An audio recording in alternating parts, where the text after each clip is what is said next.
Alright, so I'm doing my WoW stream. Video came up and I felt it necessary to address some of these ridiculous things. Just out of hand, people. This is the simplest thing that's ever happened, and it's turning into like some diabolically hard equation that's solved. Hardest part about dating is just going up to the person. That's literally the hardest part. Once you do that, you're good. Once you go up and talk to them, you're good. Once you got the number, you're good. The date may not be good, but the process has been started. Something that you people wouldn't know about. What do you say? What do you say, Gen Z or whatever the fuck that means? Y'all are just people. We're all people. I don't use terms, but y'all use terms, so we use your terms. That's fine.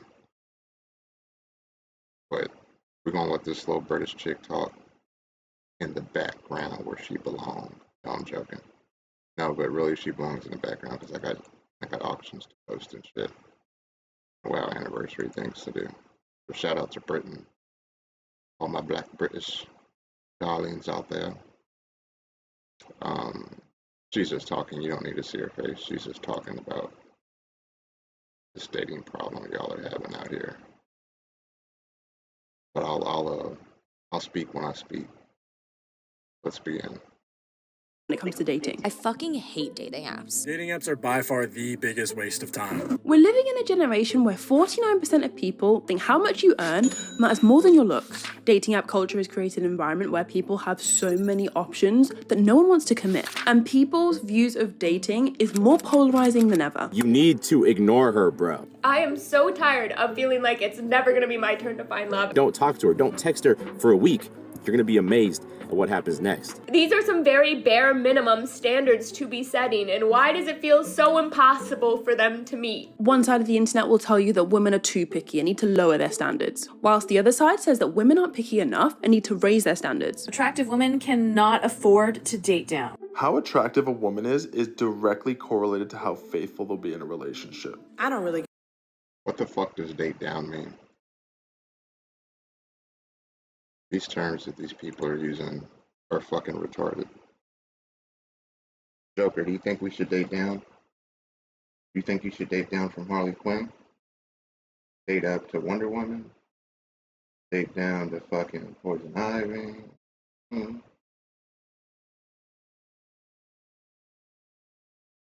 by the way, the last thing you want to do is leave somebody waiting longer than they can be bothered to wait, or else they'll lose interest. The whole point of dating.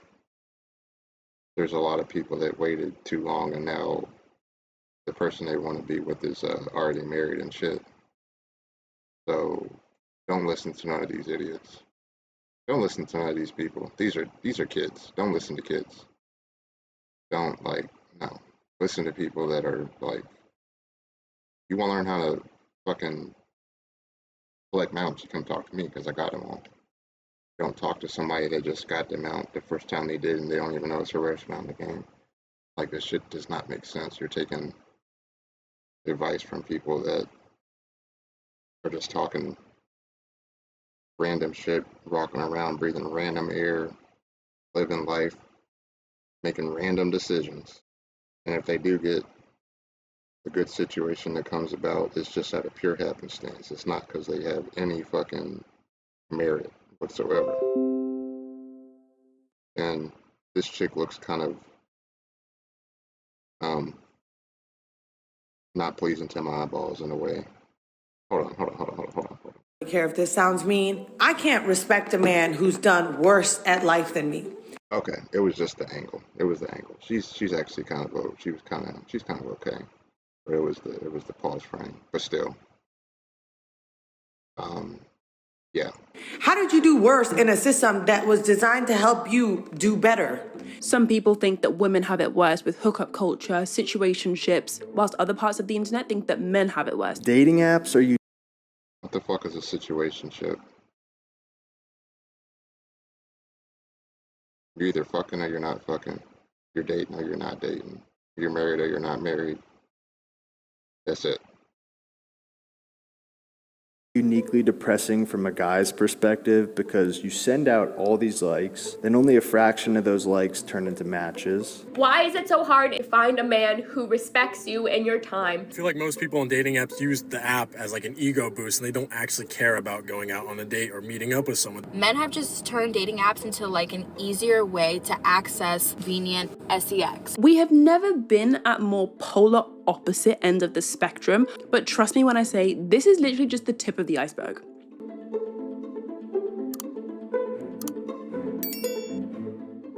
Hey, if you're new, I'm Christina and I make videos for people who are feeling lonely. If you're a people pleaser, overachiever, over anything out, you're in the right place. There's a whole side of the internet that I've come across that are very anti-men. Not anti-men like men are trash sort of way, but more so I'm living such a peaceful, happy, chilled life without a man in my life that I don't need a man. I'm happy with my friends, happy with my family, happy with my job. I'm so chilled and zen. There's that side of the internet that I see, but then there's also the side of the internet that says like, this is my prime. I'm 25. I want to settle down. I'm ready to have kids. I'm ready for this. I'm ready for that. And they can't find someone that they want. I've made a video on why You're 25 and you think that you're ready to settle down and have kids, you're out of your fucking mind. You're out of your mind. You need to wait till like 35. I'm 35. Had it not been for, well, just my car wreck alone and my financial situation and shit like that, God, I'm cussing today, Lord forgive me. I don't have one of my bipolar medicines, so I'm a little bit disheveled at the moment, so forgive me, Lord. But, yeah, 35 is the kid having time. Now, if you got like, and I'm being serious, but if you got like a thing where you can die early or some shit like that, if you got like a cause of concern for not being around long enough to get to 35 to where the process can start like normal, something like that, cancer in the family, something like that, whatever, dementia. Well, I mean, if I had dementia or something like that, I wouldn't be having kids. I don't have kids, but most people are gonna have kids regardless if they got like a bad health thing that's gonna go on their kid anyway. So that's just how it is. But unless there's some extenuating circumstance, you need to stay away from those types of people because they're just impatient. Because all it does is put the kid in a bad situation. Those situations don't usually turn out that well when you try to rush into something like that. Usually. Not always, but usually. Now, mind you, you from her perspective of people her age, from what they're dealing with, yeah. Like what she's saying on dating apps, her dating stuff, her real stuff. That stuff is good information. But as far as her telling you, like, something that I would be telling you and almost twice her age, or more than half her age, or whatever, 15 years older than her, you should be talking to me, not to her. And that's where people are getting confused with all this foolishness. But anyway. Gen Z is undateable and how there's so many different things as a generation that we struggle with that make it really hard for us to find the right person. This is kind of a follow-up, but more a follow-up of just like how opposing our views are and how it makes perfect sense that we're struggling to date. Like the culture of men on dating apps and the culture of women on dating apps, the perceptions that we all have of each other is just totally different. And I feel like that's why a lot of us are just struggling right now. This comment that I saw summarized hookup culture so well. Dating for women is... No, the internet makes this girl's perception, your perception, and when your perception is your perception, then you watch her video and now your perception is her perception. That's not the same shit. It's called thinking for yourself, using your own brain, using your own mind. You should watch this video from her as a Gen Z and get like, okay, this is what applies to me. 1 out of 20 things, not 20 out of 20. Every time you watch a video, 20 out of 20 things that you watch applies to you. You got a you problem. You have no identity. That's another problem.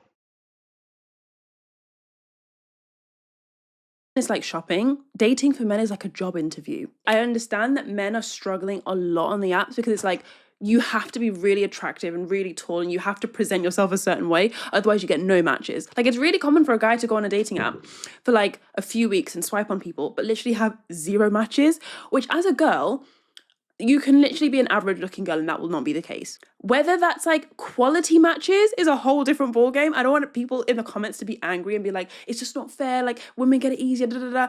Trust me when I say the quality of matches is not giving. Dating for women is like shopping. Dating for men is like a job interview. Again, I feel like the shopping analogy is a good one. I feel like that does paint the picture very well. It just shows that women have a lot more options. For me and my friends, when we talk about the apps and we show each other the matches and we show each other the messages and then like the pics, it's just like the quality on dating apps. Sometimes I feel like there's a whole load of stuff on the...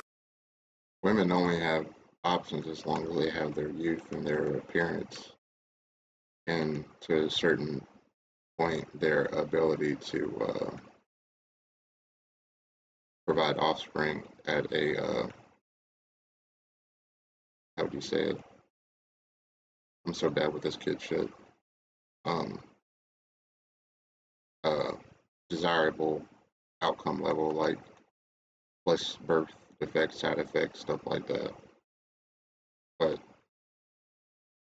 I mean, I'm not like this, but well, I like older women anyway. But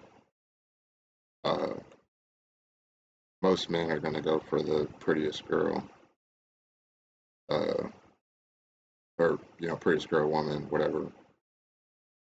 Age appropriate, of course, but that's just how, I don't know if you want to say natural selection. Well, yeah, you say not like scientifically, but just like literally, naturally, you want to select the best option. So, like, if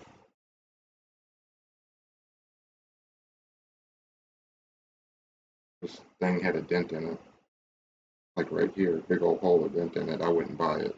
I'm gonna go and look until I find one that looks normal and doesn't have a hole in it. Why? Because I don't want the drink to go out. And natural selection. So we're naturally going to go for the best option. So if you're a woman, don't think that you got forever, because you don't. Clearance rack. Like, you're shopping, sure, but a lot of it is just on sale and maybe has holes in. It's not very good quality. You're trying to find an item that's like a high quality item. It's not in a sale. It's good quality. It's not reduced. It's actually worth the price. I just feel like that is the struggle that maybe a lot of women have. In terms of hookup culture in general, I know that's a huge thing that makes people struggle with dating. I've not really gotten involved with hookup culture. It's not really my thing. I do know it's just a guaranteed way to get into maybe a situationship, and that's something that a lot of women struggle with right now. Is like, guys want the benefits, the circumstances, and the feeling of a relationship, but then they don't really want the label of one. I don't know if it's just me, but I also feel like men are just sick of women and women are just sick of men. Half of Gen Z men no longer actively even trying to date. They're not even trying. And so the question is, well, why is that happening for women? Women, first off, are dating older. They want more economically and emotionally viable men, and that usually means older men. In addition, when young women are lonely, they have much better social networks. They have much stronger friend networks, whereas guys become kind of lone wolves and kind of literally sequester from everyone and everything. What he said about women having the social networks and when they get lonely, I guess they have friends, I totally see that. I literally saw a girl, I think I'm probably going to watch her video next. I literally saw a girl kind of complaining about the male loneliness epidemic. Maybe not complaining, but she was definitely like having a rant where she basically said like, I don't feel bad for men. She was saying like, whose fault is this? The patriarchy. You guys created this system and now you're not happy with it. if you don't open up, it's not our fault. Women actually open up. Women open up to their friends. I think a huge problem with a lot of these things is that people are so general. Like there's such a generalization. Even just saying like women have social networks. A lot of women don't. Like so many women have toxic friends, or so many women I feel like they literally don't have any friends. All they have is their family. Maybe they don't even have their family. It's such a generalization. And then, you know, the girl that was talking about, I don't feel bad for men, like men need to open up and stuff. Like some men do open up. Every girlfriend I've ever had, or any woman that, well, pretty much all women that are my friends talk to me, but like candidly, but 90% of women hate 90% of women. So what I mean is why, whereas men have less options or no options to talk to people during hard times, whereas women seemingly have more, why 90% of those women are even talking to those other women when they actually hate them. It's very confusing. Because if I don't hate anybody. I never hated anybody.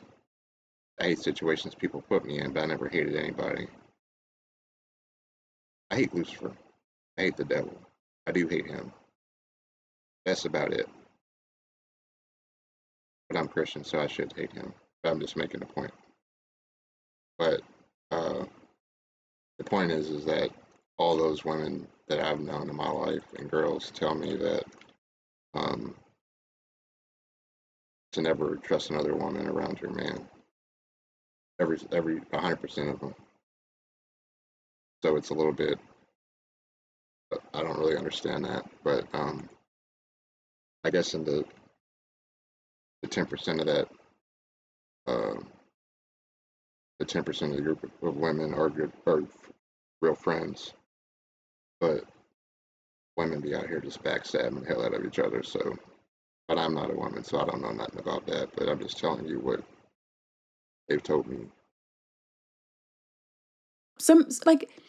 All these things are so general that they actually don't even make any sense after a while, because it's like you're talking about a small group of people and then painting it as if like the whole gender is that way. In the comments of this video, people were saying, I can't afford a girlfriend. You've got to be making 100K a year to afford a girlfriend now. Rather just focus on myself. It feels as if love is dead. No loyalty, no authenticity, no love, no friendship. Everything is an ick or a red flag these days. I'd rather be alone than have my feelings be used against me down the line. That one's a bit sad. Facts, I'm 22 and completely have stopped looking at women. So when you're just like throwing out, waving a money flag above your head saying that I cost this much, then you might as well be a hoe, male or female, because you're pretty much pimping yourself out for a price. That's like, it's called bartering. Like, you give me this service, I give you that service, or you give me this, I give you that. That's not a relationship at all. That's a agreement. So that's just weird. I'm sure there's truth to all of this. I'm not even going to dispute that. But honestly, I've never, like any girlfriend that I've ever, real girlfriend I've had, especially as an adult, I've never ever told them how much money I make. I never told them anything about money, ever. Ever. I was just their man, they were my woman. And I took care of stuff on my end. They took care of stuff on their end, but it wasn't like ever, like literally ever brought up. It was just like, where do you work at? That's it. That's it. Literally. So where this thing of like, you got to have this much, or where do you work, or this fucking retarded. So retarded. So many people miss out on marriages because of $50,000 difference. When the guy that makes $100,000 is twice as worse as the guy that makes $50,000, and he's twice as better than the other guy that makes more, which is ironic. But the devil comes in many forms. I feel like it's the same on both ends. It's not just men that are giving up and thinking like, I've given up on women. Like, women have absolutely given up on men as well. Julia Fox in an interview talked about how she's not dating men anymore. I do think this is part of a larger trend within a lot of women online and just women in general of like giving up on men, giving up on relationships, just reverting back to what feels safe. I'm never gonna date men ever again. Like when my friend says that to me, like I wanna, go deeper into that. And like, will that really make you? And maybe it will. Dating used to be a bit disappointing, and that's normal, but now it just feels overly traumatic. I want to be in love, but I'm tired. I'm a single 31-year-old and I'm done. Something isn't right with men. It took me 4 years of no men to realize I'm safer and happier solo. My time away from men, I experienced exponential growth in every area of my life because I was no longer held back. My thing is, I wonder how long that person's lying. When someone says it took me so many years to realize, so we have something called a conscious and a subconscious. And at some point subconsciously that person was like, yeah, I want to be married. But then consciously they were like, oh yeah, there's just too much, F all of this. And so there's this battle going on, this duality, and this person basically like duped themselves into thinking that they were in a good place because they were taking time on themselves and this and that. And you can tell this person is telling on themselves, because if they didn't care, if they really didn't care anything about dating, they wouldn't even be on this girl's comment. Are they on this girl's comment? Hold on. Yeah, that this person left a comment about dating, about how they. So I don't know if y'all people call that projecting or whatever the fuck you call it.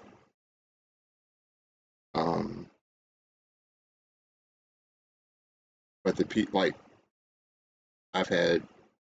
Well, I don't want to say that. That's too extreme.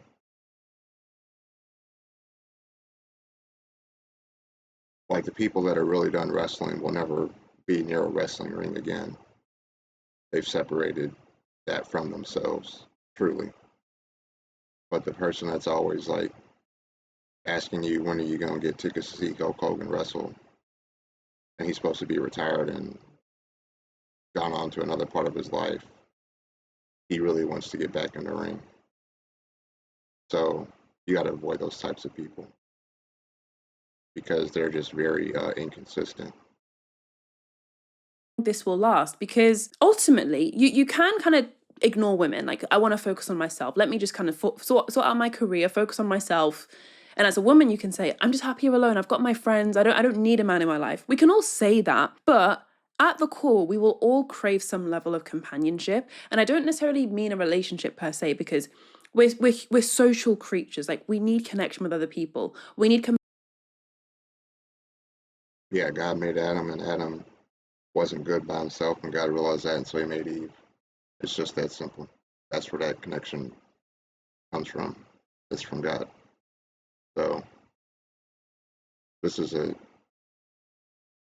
God problem we're having. God ain't nowhere to be found, and I'm still waiting on this girl to mention God. I don't think she will, but it's okay. I'm doing it. But that's the whole problem with all of this. God is not in the equation. companionship and to be part of a tribe. It's the reason why, like, your life could be going perfectly. Like, you can have the career that you want, you can focus on your career, make the money, or you can, like, I don't know, like, things could be thriving for you.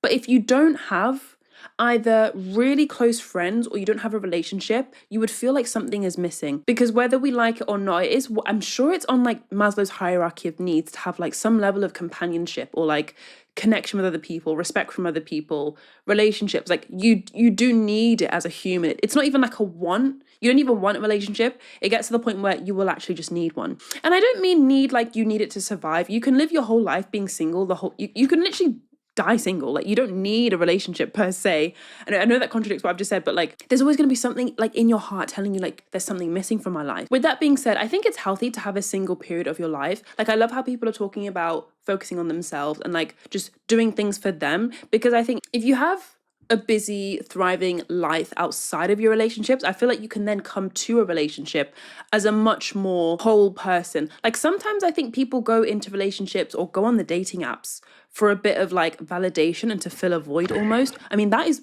I'm going to argue that's what hookup culture is. Like, people have a void that they want to fill, and they're filling it with like casual sex with people. Another thing, I feel like people are very motivated by fear in the dating scene now, rather than being motivated by hope. Like, a lot of people in these comments are kind of sharing things about like how they don't want to have their feelings hurt, or what's the point of opening up? Like, I'm so traumatized. I feel like people are so scared now to get into relationships, and it's absolutely valid if you've had bad experiences. Everyone has. But it's also one of those things that it just comes with the territory. You can't really navigate the dating scene without having your feelings hurt. When I was 18 and I first started like going on dates and stuff, and I downloaded like Bumble for the first time, that was a big fear of mine, and I was trying to navigate it and like message only certain people that were my type, because I thought everyone else is going to hurt my feelings, or I would just be so scared of having my feelings hurt that I was treading really lightly. And I think if you want to date without having your feelings hurt, I almost feel like that's not going to happen. Human beings are human beings. Like, we will do the wrong things. We all make mistakes. There is no way that you could even navigate dating people without hurting someone else's feelings. Like, I've gone on dates and I've had to like let people down. Like, even though I don't want to say anything bad and I don't want to hurt anyone's feelings, it just comes with the territory. So in a way, I think when you are motivated by fear and you're like, I've got my guard up, I don't want to have my feelings hurt, I'm going to back away, like I'm not going to get involved. It's just like, that it's kind of an inevitable thing. Even if you don't get your feelings hurt, you might hurt someone else's, and that's not a bad thing. It's just what happens. Like, it reminds me, I was actually talking to my friend. We were talking about Hinge. I was talking to her. I was telling her I've met a new guy on Hinge. Things are going quite well. Like, I'm not gonna get my hopes up, but like, he's nice. And I was like, I'm really nervous. I think we're gonna meet up, but like, I don't want to catch feelings. Like, we'll see how it goes, but I don't want to get my feelings hurt. And I told her this, and she was like, what's wrong if you catch feelings? Like, just catch the feelings. You're not gonna die. And I was like, you're right, actually. She was like, we're so scared of catching feelings, but like, catching feelings is normal. Like, that is just what happens. It's not like this big scary thing that you can't survive or that will kill you. And when she said that to me, I was like, oh my gosh, yeah, you're right. I think, I didn't click it at the time, but I think catching feelings and feelings being hurt is something that I built up so much in my head that I was so terrified of it. And I was weirdly like not fully being myself around people and like allowing dates to happen and allowing things to happen, because I was like, I'm scared of having my feelings hurt. And I feel like me in that situation, and a lot of people, I feel like, have a scarcity mindset when it comes to dating. Like, you should never put all your eggs in one basket, or never like fully care about someone, because what if they hurt your feelings, and then like you're gonna have to move on to the next one, and then you're gonna be damaged and hurt moving on. It's kind of like you're even doubting the person before they've given themselves a chance to prove themselves to you. But with that being said, I think there's definitely in the Gen Z world, maybe even millennials as well, there's a lack of like an abundance mindset where people are a little bit more trusting. And you could argue it's because of the circumstances, like there are less trustworthy people around. In a book I read called Attached, it's basically talking about our attachment styles and how they show up and how they affect our relationships and stuff. And in the book, they said that one of the insecure attachment styles, which is avoidant, which is basically when you're one of these people that seems like you care about your partner, but deep down you're not fully invested. Like, you're always in the back of your mind thinking like, oh well, if they were my perfect partner, they would behave like this, and well, my ex, they were great, my ex did this and they don't. Like, you low-key in the back of your mind are always a little bit distant from your partner, and you might be the sort of person to like ghost someone, or you might be the sort of person to like cut things off prematurely because you don't want to get your feelings hurt. And in the book, they were talking about the fact that most people on dating apps are actually avoidant, and it's because they are quite detached. They tend to cut things off quickly, and they tend to cut things off and then hop back into the dating pool. Whereas the secure attachment style, which is people that are very healthy, can talk about their feelings, will be open and honest with you, they won't hide things, they won't be clingy, but then they also won't be like detached and distant. They're actually often in relationships. So there's quite like a small pool of them in the dating apps, because they're like happy in relationships. Even if things aren't going well and like sunshine and rainbows, secure people that have a secure attachment style are very willing to like communicate and talk things through. They're not going to up and leave the moment like a red flag happens, or like the moment they get the ick. Which brings me on to my next point, which is we don't date people, we date avatars. A lot of us have a weird obsession with like the idea of a partner that we want. Like the avoidant attachment style that I was talking about, people that are avoidant have like this fantasy of what the perfect partner is, and they seem to constantly on dating apps chase that person. And if you don't meet all the criteria and tick all these boxes, like, they're gonna leave. Social media does not help with this because I feel like we all have an idea of what every single celebrity relationship has going on. Like, if you spend at least 10 minutes on Instagram, like, you know who's broken up with who's just been surprised in a hotel room with like the roses and the petals, and who's just got like, I don't know, a car gifted to them for their birthday. Like, you have such an idea of what other people are doing in their relationships that it makes you think, okay, this is what I want as well. If he's not going to do this for me, then I don't really want him. Or likewise, if my girl doesn't look like this, then or she's not bad enough for me. Like, she's not attractive enough. Like, I only want a girl that looks like this. Someone left a comment on my video, and I think it sums up so well. We don't date people, we date avatars of success that. She's not bad enough. So why the fuck did you even talk to her in the first place, retard? Shit makes no sense. Like that, stuff like that is illogical. That's like saying you like, I don't know, you like sweet tea, but it's not sweet enough, but you put all the sugar, you put the whole bag of sugar in it. And you know the whole point of sugar is to be sweet, and you're saying that it's still not sweet enough. Like, well then, from the premise, that premise alone, then there's literally no way that somebody like you can ever be pleased with anything because your logic is illogical. Your logic ain't logicking. And when you're, well, I've never done it, but people that look for celebrities for relationship advice, which just sounds weird saying that, or standards or whatever, those people are in a relationship with Satan. Especially if you're Christian, you should not be doing that. You should know better. But that's the last people you want to be getting advice from. Not all of them. Not all of Hollywood is bad. Some people are okay. Or normal people. May not be Christian, but they're not selling any soul or sacrificing babies on a daily basis. But most of them niggas can't be trusted. So, yeah. Our biggest problem in America is idolatry. Most people in America will go to hell because of idolatry. It's beyond out of control. America is built on idolatry, on false idols. Anything other than Jesus Christ is what people love the most in America, whether they say it or not. And I used to be like that with different things. And we're all guilty of idolatry. It's just that if you know the difference of it,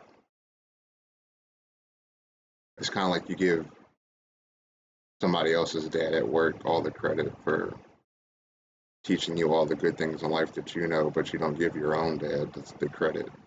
And the credit should go to your own dad, not to somebody else's dad. But because you like how they talk better, or they let you do more things, or treat you a certain way, you take that credit from your dad, your real dad, and you give it to the proxy dad. And that's what idolatry is. It's just giving credit to a false idol, as opposed to the original. And scary thing is people be doing idolatry so much. They think they're worshiping the Lord, but they're worshiping Satan, and they have no idea. And they legit think that they're Christian. They legit think that they say. They legit think that they are with the Lord. They're walking straight to hell because of idolatry. And that's why them celebrities get paid so much. It's because Satan knows the power of material things and influence. Ooh, I'm buying that. Hold up. I gotta buy that. I learn it too. But This is spiritual warfare, people. This is really what this is. Just at the end of the day, that's what it comes down to. That's really what this is on a massive scale. But yeah, we'll keep it going. That we represent like trophies to our peers. You're not looking for a boyfriend, you're looking for a 6'2" guy, blue eyes, beautiful hair, nice career, who's attractive to many women, only somehow loves you. And men don't look for a girlfriend, they look for a beautiful mate who has the face of an angel, the body of an Aphrodite, who he can enjoy whenever he wants and is only loyal to him. Humans don't want to be in a relationship with another human. Humans want to be in a relationship with ideals. That is insane. We don't date people, we date avatars of success that we represent to our peers. So I'm not dating this guy because I like the guy. It's like, I'm dating this guy because of what he represents. That's so interesting. I feel like I'm naturally inclined to be like, oh, but that's not how I date. And I genuinely don't think it is, because I have a running joke with my friends that like, I don't date guys that are attractive. Like I physically, I don't find men attractive. I physically can't look at a guy and find him attractive. To find a guy attractive, I have to talk to them. Like, you could show me Michael B. Jordan, I'd genuinely be like, I don't find him attractive. Like, I literally don't. A guy's only attractive if there's like something we talk about where in conversation I find him funny and interesting and like easy to talk to. Because to me, attraction is more emotional than it is appearance. Like, it's why sometimes I could like go on a date with someone and like, this has happened before. Like, I've gone on a date with someone and like I get along with them and my friends are like, oh, show us a photo of him. And I'm like, no, like you don't need to see the photo of him. Like, it's okay. Like, he's really funny though. Like, he's good to talk to. Like, he's really funny. Anyway, a lot of people date avatars, they don't date people. Maybe I'm being naive, maybe I do as well, I don't know, but we tend to want a partner that is going to be kind of like a good representation of us in a way. I also think maybe that's why some girls, maybe that they want a guy to give them like princess treatment, or currently there's a trend of like black cat, golden retriever. You might genuinely want that for genuine reasons. You're not trying to prove anything to anyone else, but maybe some women like want the princess treatment so that it's like, I can show this off to my friends that my guy buys flowers for me, he treats me to hotel rooms, he treats me to all these things. Like, it's less so like you genuinely in your heart want it, but it's more so like, this is an avatar that I can portray to other people. Another huge problem we have is unlimited options, or the idea that we have unlimited options, because do we actually have unlimited options? Well, I don't know. The quality of people on dating apps isn't always up to what you think it is. And I stand by that. I think people act like, oh, as a woman, you always have so many options, like you easily get likes, you easily get matches. The quality though. And maybe even as a guy as well. People always like to talk about how a guy that's in the top 10% attraction-wise will get access to a lot more women. But I'm convinced, I don't know if the quality of those women are really like what you think they are. If a woman is attracted to you, mainly because of your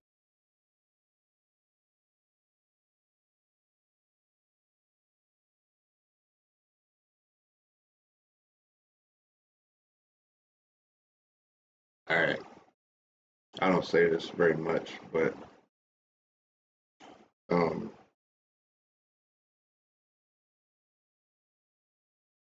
perception's perception, and you only have your own.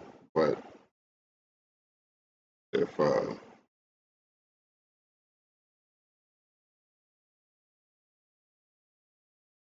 people want to say I'm in that top percent for men, that's fine. Maybe that's true, maybe it isn't. But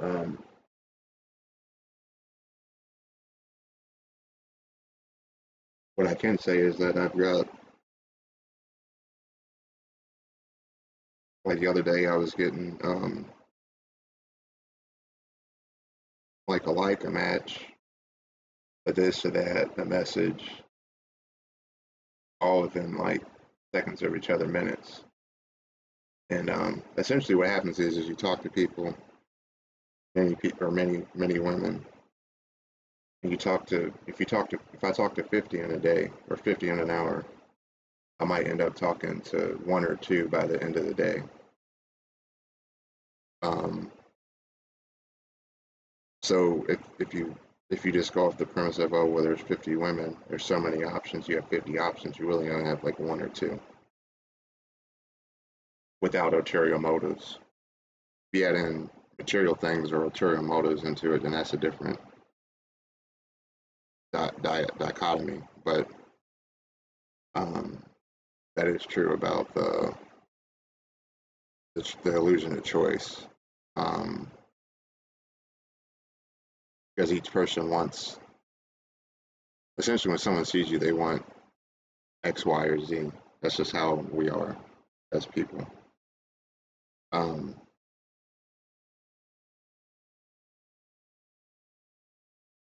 So yeah, the illusion of choice is a very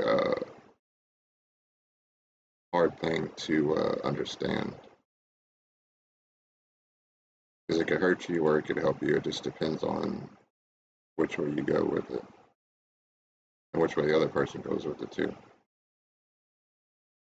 Your looks. Is that a woman that you want? And it goes both ways. I think if you're a girl and you're like genetically gifted, like you look amazing in your photos, and you're only kind of portraying one side of your personality and only showing like very visually appealing photos, but not as much personality, and guys like you just for how you look, I don't know if the quality of that is really what you want. One thing I do know though is that our culture has a huge maximizer mindset. When I was reading this book called How to Not Die Alone, it's essentially another relationship book that I read, but it was so good. So essentially, the author was talking about the fact that there's, in life, you're either a maximizer or a satisficer. Maximizers love to exhaust all of their options. If they're buying like, I don't know, a new laptop, they want to read all the reviews, watch all the YouTube videos, go to the stores, try them out, like test out the keyboards, like check the prices, like what discounts can I get, everything. The satisficer, they've got an idea of what they want.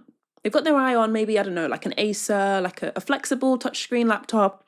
They'll try out a few, look at a few reviews, and watch a couple videos, but they are satisfied once their needs have been met. The maximizer might also want that Acer laptop that's a touchscreen, but then they'll also consider like a MacBook Air. They'll also consider an iPad, and then they'll go back to the Acer, and then they'll think about like a Samsung. Like, they tend to like go back and forth a lot and like exhaust their options. And when it comes to dating, maximizers are the sort of people that they have an idea of what they want. They've got a long list of things. They've got that avatar in mind of who they want to date. And they tell themselves, like, until I find this person, until I meet someone, go on a date, and they tick all these boxes, like, I'm not going to settle. Maybe that sounds like someone that's high value, doesn't settle for less. But actually, in this book, the author, she's a relationship expert. She's actually head of love and science at Hinge. She said that satisficers are actually more happy and fulfilled in relationships. They're people that when they are going on dates or on the dating apps, they have an idea of what they want. They go in with like a vision. Okay, this is the traits that I want, not necessarily the appearance that I want. They're not really leading with type. It's more so like, what values do we have and what values do we share? Because that's another thing she said, like, your type is a waste of time. But I'm actually planning a separate video on that. Your type is a waste of time. Instead, what matters is like your values when you're going into dating. Like, satisficers go in thinking, I want someone with integrity, trustworthy, someone who wants a family, like similar future plans. If that means they're a 6'2" blonde, cool. If that means they're a 5'7" brown haired guy, I don't know, ginger person, I don't know, they're happy with that. Once they found someone that meets the values they're looking for and like they're satisfied, they stop looking. They don't think what if there's better, or they don't get the ick really quickly. They're not really sensitive to like red flags and beige flags. Satisficers in my mind sound like very secure attached people. They sound like people that if an issue does arise on the first date or second date, like they will talk it through. They're not going to up and leave, which sounds very different to the person who has avoidant attachment, who is really alarmed and almost like triggered by any sort of difference or conflict that you have in a relationship. Maximizers and satisficers applies to literally all different areas of life. You might actually be maybe a satisficer in work or your hobbies, entertainment, Netflix. I don't know.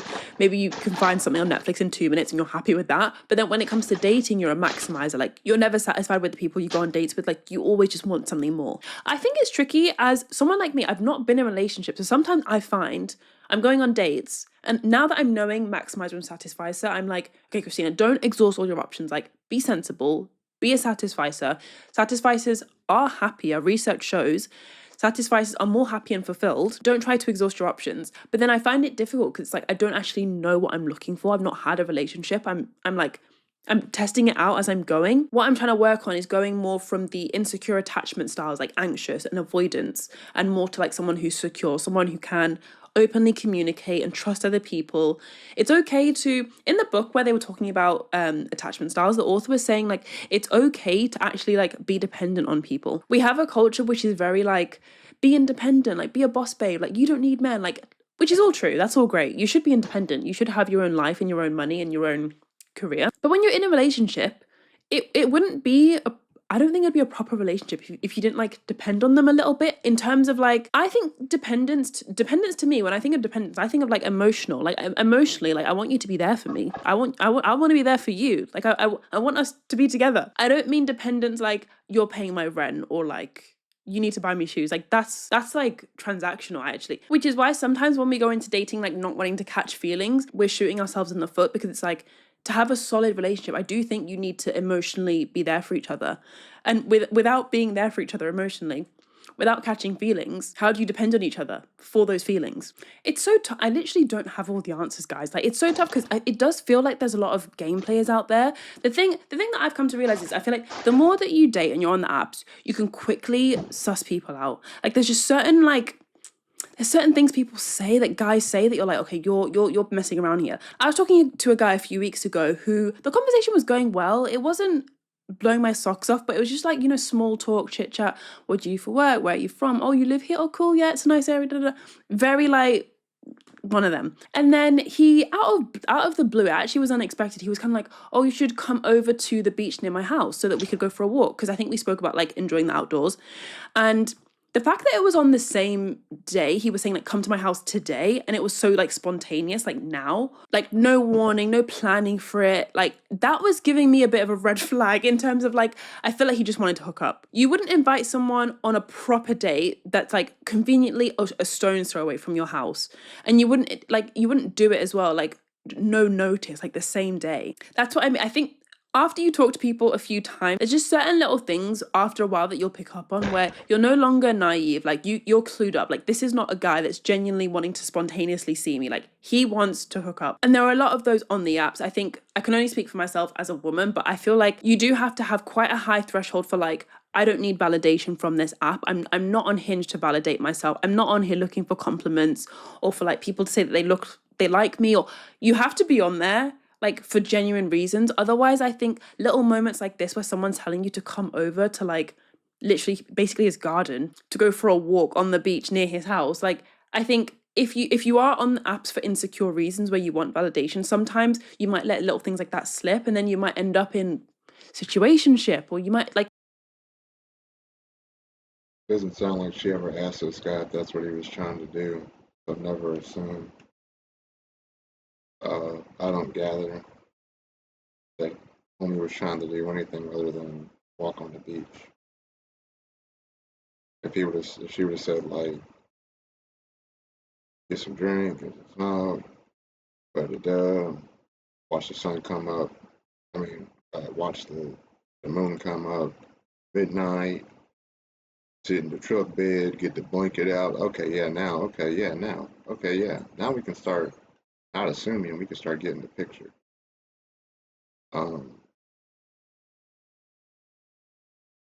Yeah, never assume. Because maybe he's a actionable man and not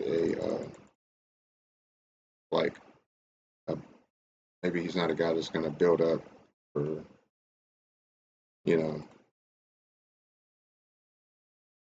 a month before he goes to walk on the beach. Maybe he wants to show actions instead of words leading into actions. But I digress. You never know. But validation as a woman and trying to get validation from relationships is a very common thing, but not something that people talk about often, I feel like. If you're one of those girls that never gets attention in school or in high school, and then you turn 18, you start to like grow into your features, you start to dress differently, dress nicer, do your makeup, you might start to feel more confident in yourself, and then also start to like, I don't know, get attention from men. But if you're not careful and the validation that you're getting is like coming from the wrong place, you might end up in unhealthy relationships. I spoke about this a lot more in this video, which I'm going to link here, where I was breaking down a lot of the things that men secretly think in dating relationships, according to this author who's like an expert. So let me know what you think of that video. But that is it from me. Thank you so much for watching. Bye. Young guys dating older women.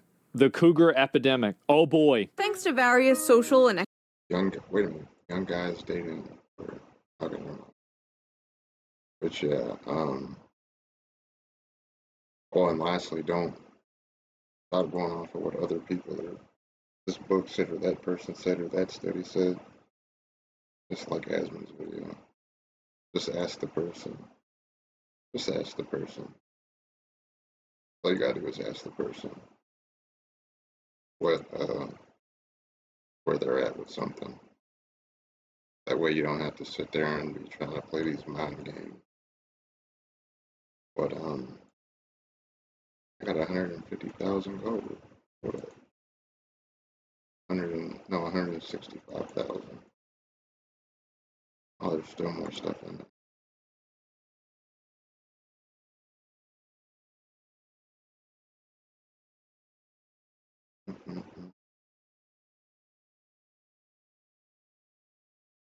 So that's the video. Let me know what you think. All of that. And support the channel. There's what the wrong thing. There's the stuff right there. I'm on Twitch doing the WoW anniversary and a bunch of other stuff. And we out of here.